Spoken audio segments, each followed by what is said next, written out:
Welcome back. In this video, you'll learn how to change channels on your Logitech MX Master 3S mouse.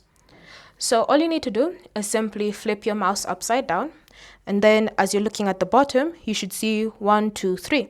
That's how many channels that is available on this mouse. And channels basically means how many devices that you can connect to this mouse. So it means I can connect 3 devices to my Logitech mouse at the same time. So now, already I'm at the first channel, which is the first device.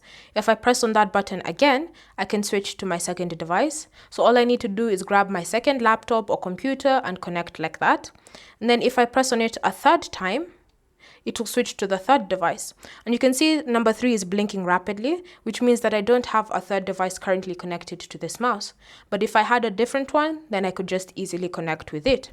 So this makes it easier, especially if you want to use the same mouse for 3 different computers at the same time.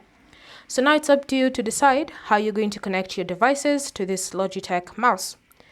Thank you for watching. If you have any questions or comments, leave them down below and we'll get back to you.